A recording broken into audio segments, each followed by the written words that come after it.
es una fuente de poder no aprovechada.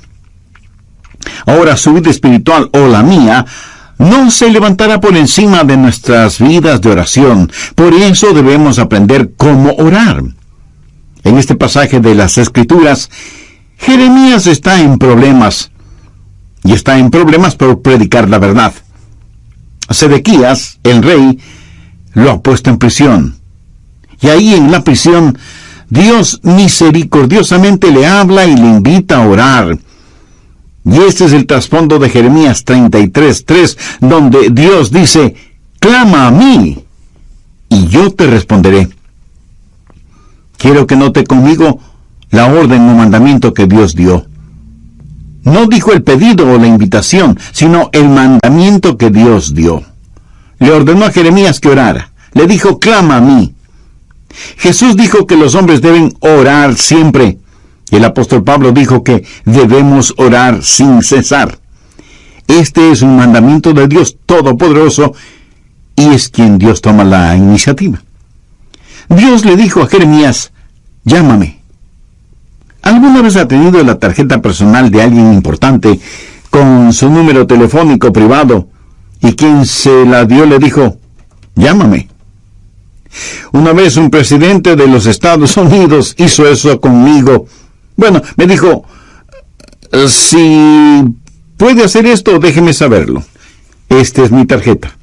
Llámeme. Y anotó su número telefónico en esa tarjeta. Ese momento no quise que nadie tocara esa tarjeta. Ahora ya no sé ni dónde está. Pero el punto es que si alguien importante le da su tarjeta con el número telefónico personal, eso es un gran privilegio. Y aquí está el Dios Todopoderoso, llegando hasta donde está Jeremías y diciéndole: llámame. Retrocedamos al capítulo 32, verso 17, para ver la clase de persona que hizo esa invitación. Jeremías dice: oh Señor Jehová, he aquí que tú hiciste el cielo y la tierra con tu poder y con tu brazo extendido. No hay nada que sea difícil para ti. Que haces misericordia a millares y castigas la maldad de los padres en sus hijos después de ellos. Dios grande, poderoso, Jehová de los ejércitos es su nombre. Mi amigo, ese Dios es quien dijo: llámame.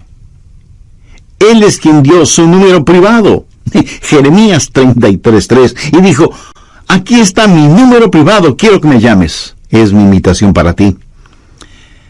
La mayoría de nosotros no podemos sencillamente tomar el teléfono y llamar a los jefesotes en el gobierno, o en los negocios, o en el mundo del entretenimiento. Pero escúcheme, no hay ni uno solo de ustedes que me están oyendo que no puedan hacer contacto con el cielo. Frente a determinadas situaciones, nunca diga que no hay nada que usted pueda hacer, porque sí puede orar. Y la oración no es algo que solo usted puede hacer, es algo que todos podemos hacer. Y porque Dios nos ha pedido que oremos, y porque Dios nos ha invitado a que oremos, y porque Dios nos ha ordenado que oremos, el dejar de orar es un pecado, pero también es una invitación. Y el dejar de orar es un insulto, y también es un privilegio, y el dejar de orar es una necedad, y también es una oportunidad, y el dejar de orar es una tragedia. Y cuando no oramos, pecamos contra Dios, le insultamos a Dios, nos negamos nosotros mismos ese privilegio y entramos en una tragedia colosal y, sin embargo, fracasamos en orar. Deseo compartir con usted 10 pequeñas lecciones que he aprendido acerca de la oración. No voy a profundizar en ninguna de ellas porque las comparto con usted como quien está también aprendiendo, no como una persona erudita o graduada en la escuela de la oración. Primero, haga un hábito de la oración. Los hábitos se forman al comenzar una y otra vez aquello en lo que fracasa día a día hasta que la oración se vuelve un hábito. Segundo, elija un tiempo y un lugar para orar. Ahora, no deje de orar a cualquier hora y en cualquier lugar, pero designe una hora específica y un lugar determinado para orar. Tercero, haga de ese tiempo y lugar lo más óptimo para usted. No lea la biografía de alguien quien oraba a una hora determinada por la mañana o por la noche para tratar de imitarlo. Encuentre el tiempo cuando su mente esté alerta, cuando su atención es fuerte. Para algunos de ustedes, eso puede ser después de despertarse. Para otros será después de la primera tacita de café. Para otros será después de que los hijos se han ido a la escuela. Pero lo importante es que usted encuentre el mejor tiempo, porque no hay nada mágico acerca de determinada hora. Cuarto, cuando vaya a orar, equípese. ¿Qué quiero decir con esto? Sencillamente que tenga su Biblia, un cuaderno para notas, lápiz o bolígrafo o esfero, o como usted lo llame, y su material devocional. Para mí sería casi inimaginable el tratar de tener mi tiempo de oración sin mi Biblia y un cuaderno de notas. Yo espero que Dios me diga algo. Y si Dios me dice algo, quiero estar listo para anotarlo. Y aunque ya lo he dicho antes, lo voy a repetir ahora. La más débil de las tintas es mejor que la mejor memoria. Quinto, comience su oración leyendo la palabra de Dios. No ore primero para después leer la Biblia. Lea la palabra de Dios y después ore. Lo que Dios tenga que decirle a usted es más importante que lo que usted tenga que decirle a Dios, y su oración será mejor nutrida, avivada, entusiasmada, instruida y guiada cuando usted se hunde en la palabra de Dios. Sexto, aprenda a orar durante todo el día. En 1 Tesalonicenses 5:17 leemos: orad sin cesar. Una de las cosas que me ha bendecido al leer la vida de Dwight L. Moody, quien fuera el Billy Graham de su tiempo, es lo siguiente. Dicho por su biógrafo: nunca hizo oraciones largas, pero nunca pasó demasiado tiempo sin orar.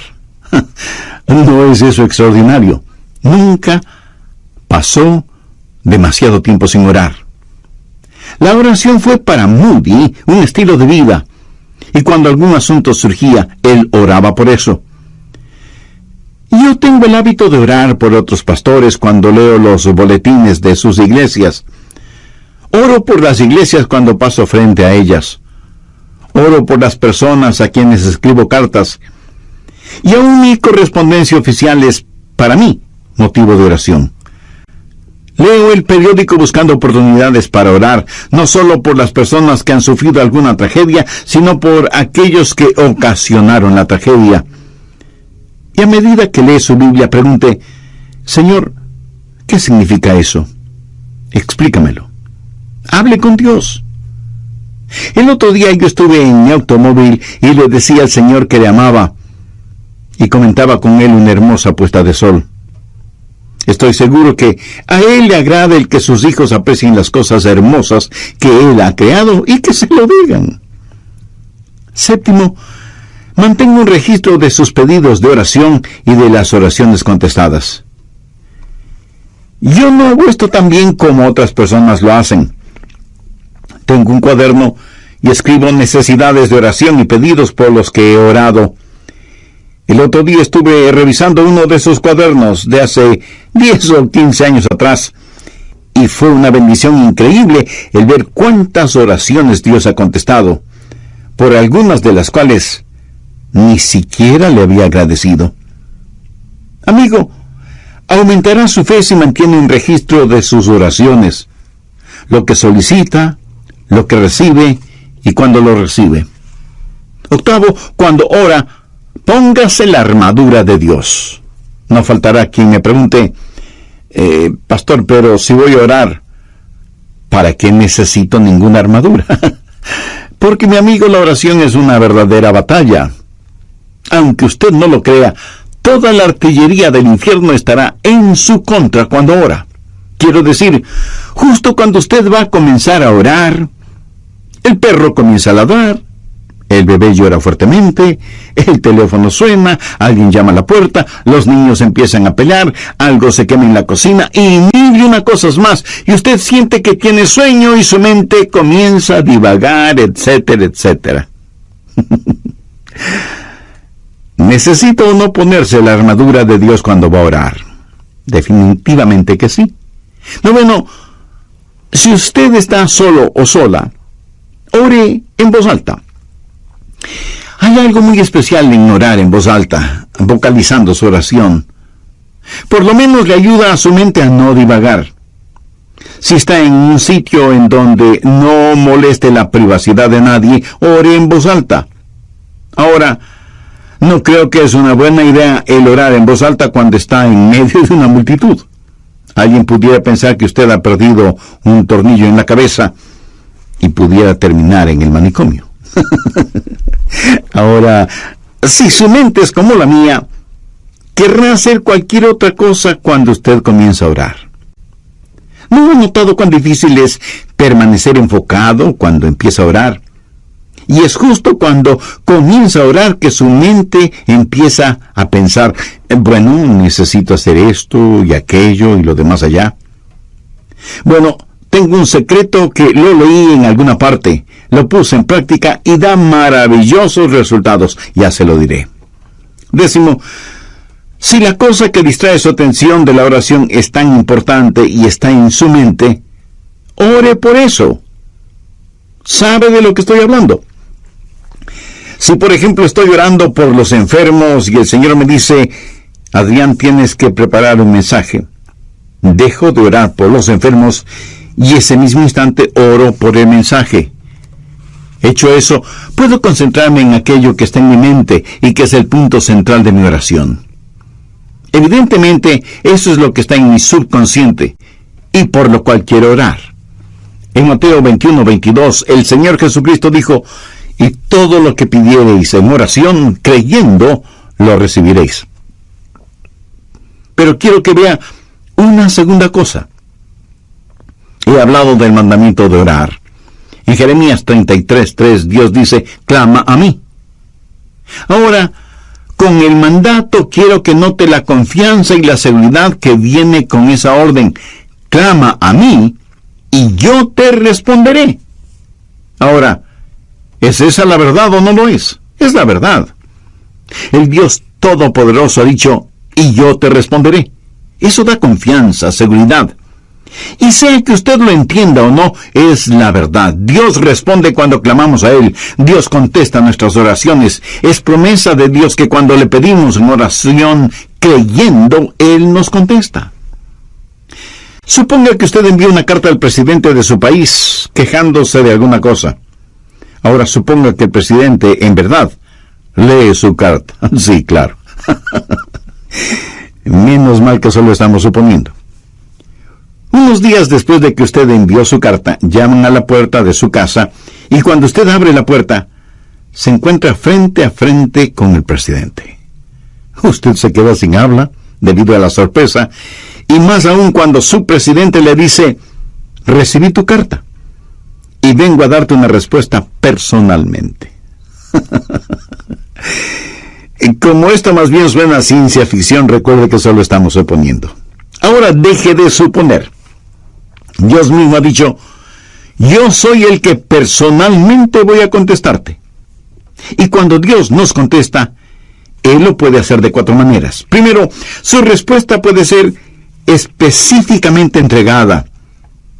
Usted como yo hemos pedido a Dios cosas específicas y las hemos pedido y las hemos recibido tan instantáneamente, tan milagrosamente, tan realmente, que nadie puede convencernos de que eso no fue una casualidad o una coincidencia. Creo que todos oramos en forma general, pero aquellos que hemos caminado este sendero por largo tiempo, hemos orado y hemos recibido respuesta específica e inmediata. Segundo, a veces la respuesta puede ser estratégicamente demorada. O sea, Dios no siempre contesta en forma inmediata. Eso no significa que no vaya a contestar. Dice la palabra de Dios en Isaías 30:18, por tanto Jehová esperará para tener piedad de vosotros. Y con Dios, el momento apropiado es más importante que el tiempo. Por lo tanto, su respuesta puede ser estratégicamente demorada. Tercero, su respuesta puede ser significativamente diferente. Usted puede pedir a Dios algo y Él le dará algo mucho mejor. El apóstol Pablo en 2 de Corintios capítulo 12 dice que tenía un aguijón en la carne y le había pedido a Dios que lo removiera, que le quitara ese aguijón, pero Dios no lo hizo. Sin embargo, Dios contestó la oración de Pablo no dándole lo que el apóstol le pedía, sino otorgándole algo mucho mejor de lo que había pedido. ¿Qué pudo ser mejor que quitarle el aguijón en la carne? Una sobreabundante gracia. Pablo, escribiendo a los hermanos en Corinto, les dijo: pues que hemos de pedir como conviene, no lo sabemos, pero el Espíritu mismo intercede por nosotros con gemidos indecibles. Cuarto, la respuesta puede ser soberanamente negada. Usted puede pedir algo a Dios y Él le dirá: no voy a contestar tus oraciones, no porque tu corazón esté equivocado, sino porque estás pidiendo por algo equivocado. Y Dios le ama demasiado como para darle algo que puede hacerle daño. Dios le ama de tal manera que este mismo momento está abriendo la oportunidad para que usted, si aún no es un creyente, haga una decisión por Jesucristo ahora mismo. Usted, amigo, pudiera ser un importante ejecutivo. Usted, amiga, pudiera ser una hábil empresaria. No importa quién sea usted o dónde esté. Si no tiene la seguridad de su salvación eterna, no necesita ser un científico para saber que su condenación será eterna, independientemente de lo que usted crea al respecto. En el programa anterior compartí con usted 10 pequeñas lecciones que he aprendido acerca de la oración. Primero, hay que hacer un hábito de la oración. Segundo, hay que elegir un tiempo y un lugar para orar. Tercero, hay que saber optimizar ese tiempo. Cuarto, hay que equiparse para ir a orar. Quinto, hay que leer la palabra de Dios antes de orar. Sexto, hay que saber orar durante todo el día. Séptimo, es bueno mantener un registro de oraciones pedidas y contestadas. Octavo, para orar hay que ponerse la armadura de Dios. Noveno, si usted está solo o sola, ore en voz alta. Y décimo, si lo que le distrae de la oración es importante, ore por eso. También vimos que cuando Dios contesta, lo puede hacer de 4 maneras. Primero, su respuesta puede ser específica e inmediata. Muchos de ustedes, así como yo mismo, a veces hemos recibido respuestas inmediatas a nuestras oraciones. Segundo, su respuesta puede ser estratégicamente demorada. Dios no siempre contesta en forma inmediata. Su respuesta puede demorar, pero siempre será en nuestro beneficio. Para Dios, el momento apropiado es más importante que el tiempo.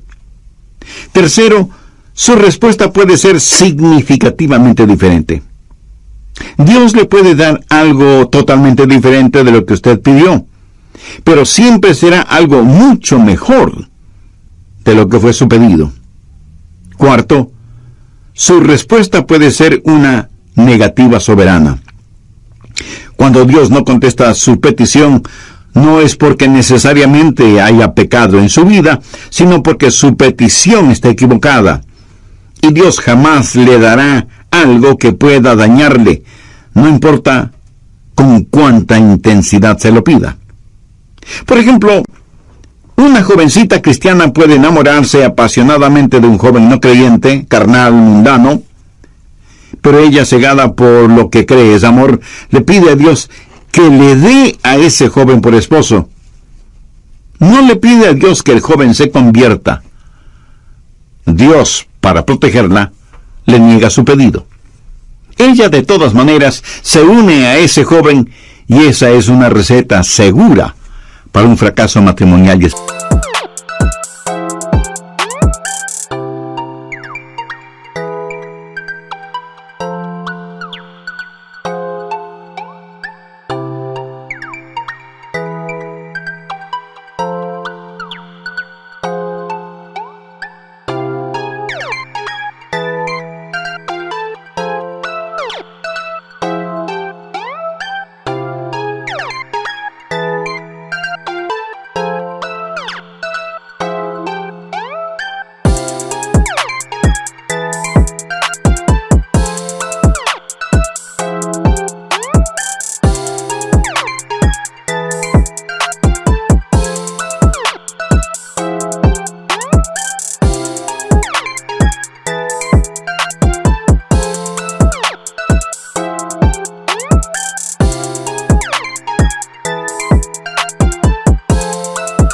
espiritual. Yo creo que todos nosotros agradecemos a Dios por las oraciones contestadas, aunque debo admitir que muchas personas ni siquiera le agradecen a Dios por haberles contestado positivamente. Permítame decirle lo que yo he hecho. Le he agradecido a Dios por las oraciones no contestadas. ¿Usted alguna vez lo ha hecho?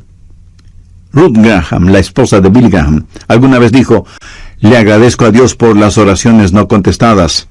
Si Dios hubiera contestado cada una de mis oraciones, cuando le pedí algo, 5 veces me hubiera casado con el hombre equivocado. Y siempre estamos orando, pidiendo cosas. Señor, esto es lo que quiero. Señor, ¿puedes hacer esto por mí? Y Dios dice: no sabes lo que estás pidiendo. Y pienso en algunos personajes bíblicos que pidieron a Dios que les quitara la vida cuando se vieron frente a dificultades. Moisés fue uno de ellos. Elías también le pidió a Dios que le matara. Y Jonás hizo la misma petición. Nosotros estaríamos ya hecho polvo si Dios contestara todas nuestras peticiones. Clama a mí y yo te responderé. Y la respuesta de Dios puede ser sí, no, te daré algo mejor o espera. ¿Qué he compartido con usted hasta este momento? La orden o mandato, la confianza o seguridad, y finalmente veamos la conquista. Clama a mí y yo te responderé y te enseñaré cosas grandes y ocultas que tú no conoces. Dios se ha revelado a sí mismo como un Dios que puede hacer lo que desea hacer. Veamos nuevamente Jeremías 32:17. Oh Señor Jehová, he aquí que tú hiciste el cielo y la tierra con tu gran poder y con tu brazo extendido. No hay nada que sea difícil para ti. Vamos un poco más adelante hasta el verso 27, en donde Dios presenta sus credenciales, por decirlo de alguna forma. He aquí que yo soy Jehová, Dios de toda carne. ¿Habrá algo que sea difícil para mí? En otras palabras, Dios está diciendo que, siendo como es todopoderoso, Él puede hacer aún aquello que desde nuestro punto de vista humano es imposible hacer. Conozco a personas que tienen dificultad para creer en milagros. Los científicos, por lo general, y con las debidas excepciones, se identifican como ateos o, a lo sumo, agnósticos. Y pregunto, ¿cómo nadie puede tener dificultad con los milagros si cree en la creación?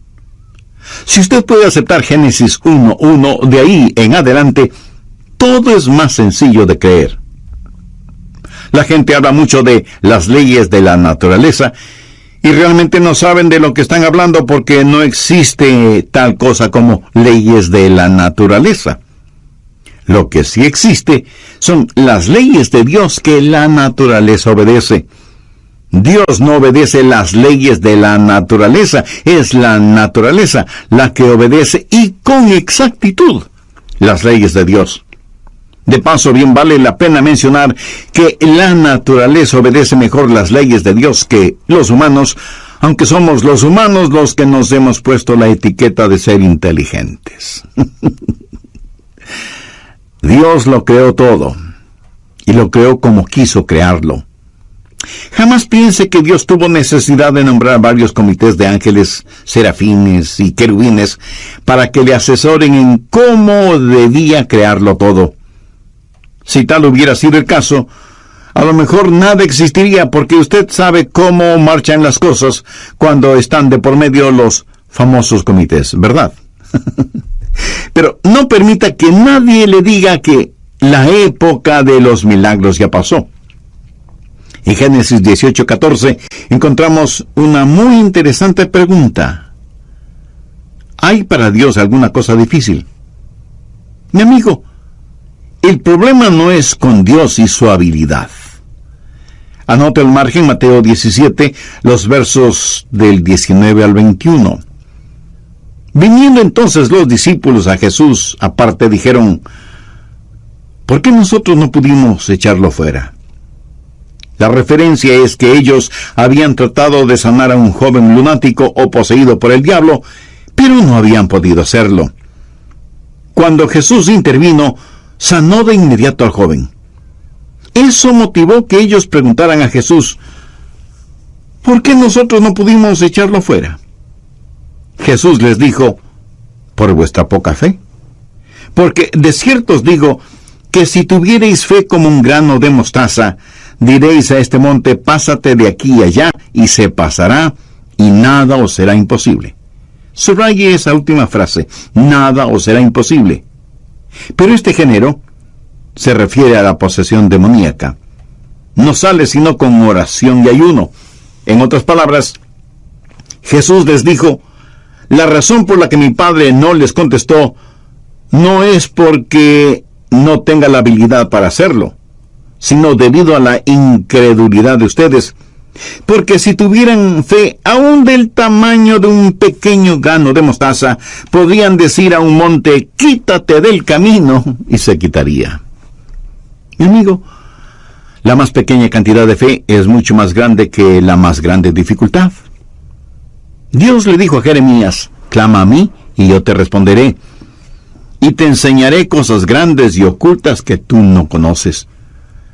Yo creo que la idea aquí es algo que usted nunca ha visto, o algo que ni siquiera puede imaginarlo. Y este verso me trae a la memoria Efesios 3, versos 20 y 21, en donde Pablo, pensando en la grandeza del Señor, dice, y aquel que es poderoso para hacer todas las cosas, mucho más abundantemente de lo que le pedimos o entendemos, según el poder que actúa en nosotros, a Él sea gloria en la Iglesia en Cristo Jesús por todas las edades, por los siglos de los siglos. Amén. No hay ninguna oración demasiado difícil como para que Dios no conteste. No hay ningún problema demasiado grande que Dios no pueda resolverlo. No hay persona demasiado perdida como para que Dios no pueda salvarla. No hay promesa demasiado complicada como para que Dios no la cumpla.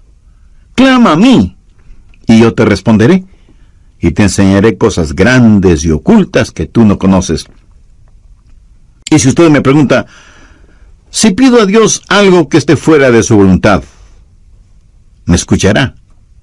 Amigo, debe estar bromeando. Por supuesto que le escuchará, pero no le contestará.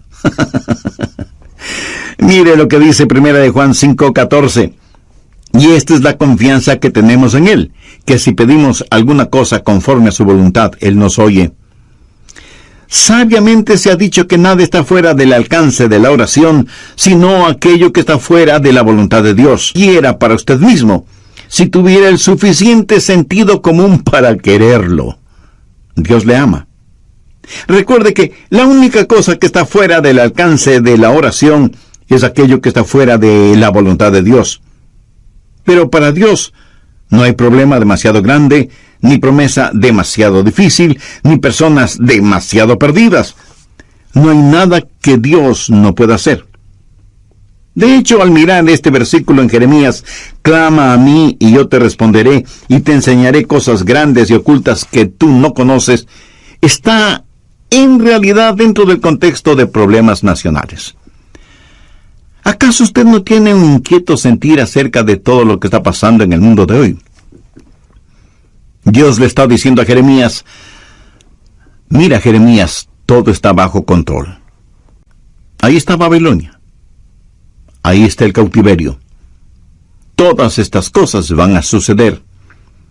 En el capítulo 32 de Jeremías, desde el versículo 36, Dios le dice a Jeremías qué es lo que va a pasar, y comienza a hablar acerca de sus planes para Israel, del cautiverio en Babilonia, del regreso a la tierra, del venidero reino de Cristo, y luego le dice a Jeremías que ore. En la oración, nos unimos con Dios en regular las naciones y operar el universo.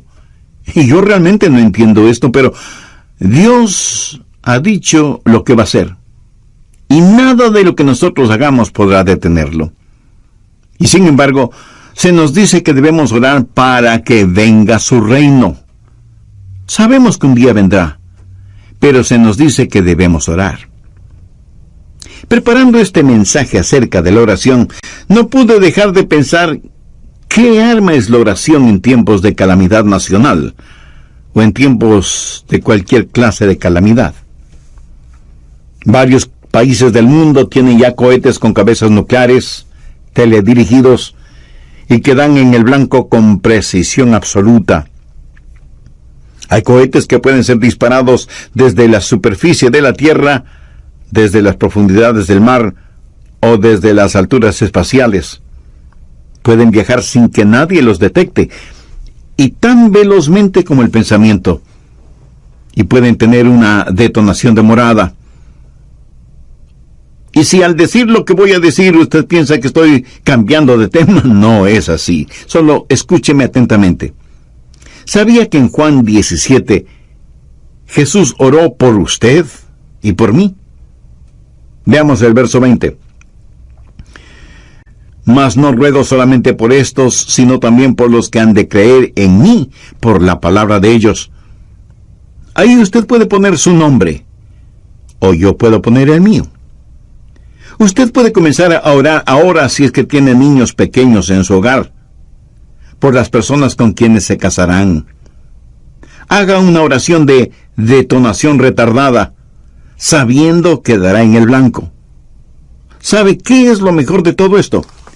Que Satanás no tiene ninguna defensa contra nuestros cohetes espirituales. Tampoco existe un cohete contra la oración. Dios dice, clama a mí en tiempo de problemas, en tiempo de calamidades, y yo te escucharé. Amigo, yo no estoy haciendo esa promesa. Es la promesa de Dios en Jeremías 33:3. Clama a mí y yo te responderé y te enseñaré cosas grandes y ocultas que tú no conoces. Cosas que son mucho más abundantemente de lo que pedimos o entendemos. Mi anhelo es que en su corazón usted pueda decir, Señor, enséñame a orar.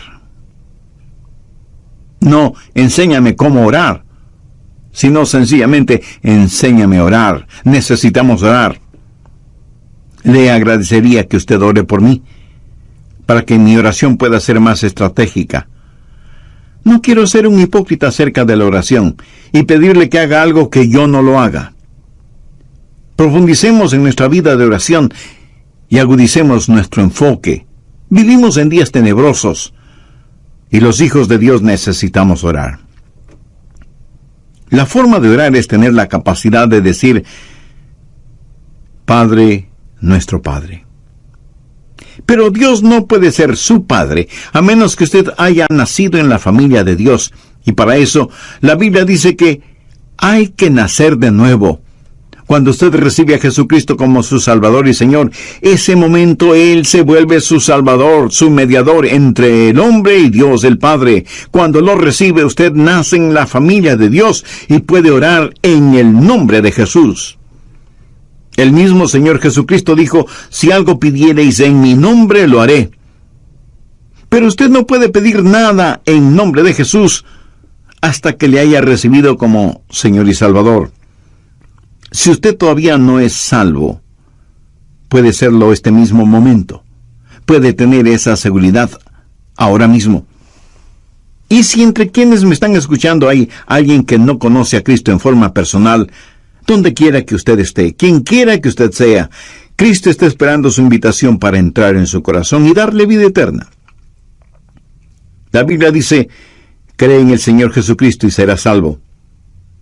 Crea que Él es el Hijo de Dios que pagó por sus pecados, derramando su preciosa sangre en la cruz del Calvario. Crea que Dios, el Padre, le levantó con poder de entre los muertos. Crea que Él no solo puede salvarle, sino que quiere salvarle si solo confía en Él. Si este mismo instante usted confía sinceramente en Él y le recibe como su Salvador y Señor, sus pecados le serán perdonados inmediatamente. Cristo morará en usted permanentemente y el cielo será su morada eternamente. Si tiene ese deseo y necesidad espiritual, le invito a orar una sencilla oración. Use sus propias palabras. Converse con Dios y dígale, querido Dios, anhelo que esta oración pueda llegar a ti. En realidad no estoy acostumbrado a orar. Y no sé si lo que te estoy diciendo es orar o no. En todo caso, vengo a ti